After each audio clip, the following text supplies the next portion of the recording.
It's Entertainment Schmig. Brought to you by Plaza Motors, the luxury car center of the universe. The latest cover of In Touch magazine features a photo of Bruce Jenner photoshopped to look like a woman.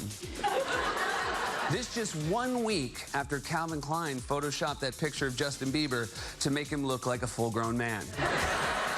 That was Seth Meyers last night. Have you seen the Bruce Jenner picture? I haven't. I saw pictures of him supposedly crying in his car after it was released, though. Oh, really? Because his friends say he is not bothered by any of that stuff. He does not give a care. The one who's really upset is Kris Jenner. How dare they Photoshop this picture and make it look like he really was wearing this makeup to look like a woman? It seems like Kris Jenner is way more concerned about her image in all of this than Bruce is. But there's another rumor following this In Touch Weekly cover that he's going to come out as transgender this year with a cover story in the magazine The Advocate. At this point, I think people just want to know, like, do it or don't do it. But if he's not going to do it, that's how all these rumors keep going on. His nails are a little long. He had a French manicure recently. Yeah. But they had no polish on the pictures I just saw of them, but they're a little... Little girly? Is that what you're saying? I didn't say that. You said that.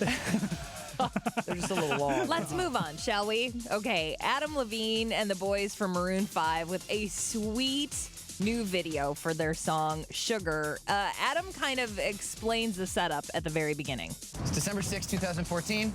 We're going to drive across LA and hit every wedding we possibly can. It's going to be awesome. And we're late. None of the weddings, bride, groom, guests, know what's going on. In fact, the first wedding they go to, the father of the bride, it looks like, gets up and he's like, what are you doing? Because they set up this curtain and set up the band's equipment and everything. And they're doing this in the middle of the dance floor. And the father's like, what are you doing to our reception? And you can see one of their crew like, it's okay, just wait. I'm surprised they didn't have to get clearance from any family member. Yeah. You know what I'm saying? But the looks, the only reason that I believe that that people aren't acting through this whole thing is because the genuine looks of surprise and excitement on like the brides and grooms' faces. Maybe somebody else knew, but not them. And the woman is usually the one freaking out first. Right, and then the guy. Right, well, that's it. I mean, because everybody else in the band, you're like, who are these people? Gary Valentine. Oh. Still another one I know.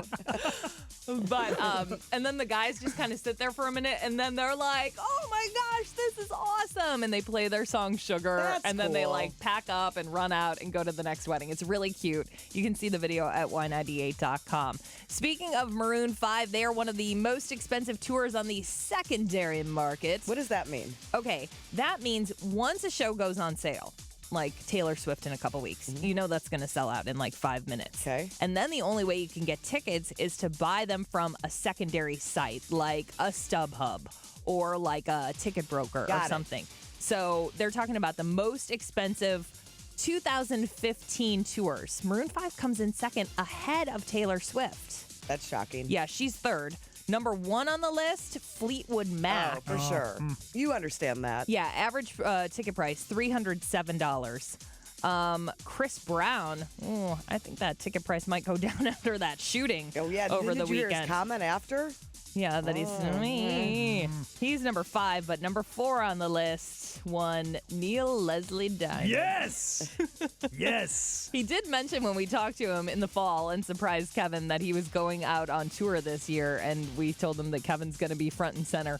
And then he didn't offer any tickets. No, he didn't. To but Kevin. I will tell you, if you see one show this year, see him. The man performs all his hits.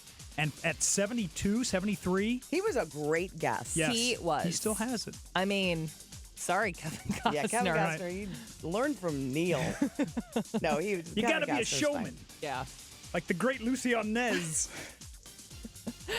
Adam Levine's voice co-host, co-judge, Blake Shelton, is hosting and performing SNL when they return on the 24th, so a week from Saturday. And, you know, this is a big season because it's the 40th season of SNL. And there's talk that not only will he be the host and the musical guest for SNL, but he may sing the national anthem. at the Super Bowl. Oh, I could see that. That's Yeah. a good pick. That hasn't been confirmed, but it's a big deal that he's hosting and he's going to be the musical guest. He is only, they haven't even had 40 performers in the show's history to do both. Of course, probably the most famous one in recent years, Justin Timberlake, because they know that they can get him to do Bring It On Down to Somethingville. And the Gibbs talk show. Yeah, and the Gibbs. It's like every time he hosts now, it's like, okay, you know 6 skits off the top of your head that are That's Gibbons. pretty impressive. Right, That for a a guest host. host, has that many benchmarks. I know. But national anthem possibility for Blake Shelton. Katy Perry, of course, doing the halftime show. And she, in a recent interview, said she did not pay to perform at the Super Bowl. There was talk after last year that the NFL was going to start charging artists so they could have the opportunity of this great stage to, in front of people worldwide. But she said at the very beginning, she put her foot down and said, here's where I draw the line in the sand. So she said she's not afraid of her contract getting out, but she refused to pay money to play in the Super Bowl. That's Entertainment Schmig. We'll have more at 8:40 and online later at y98.com.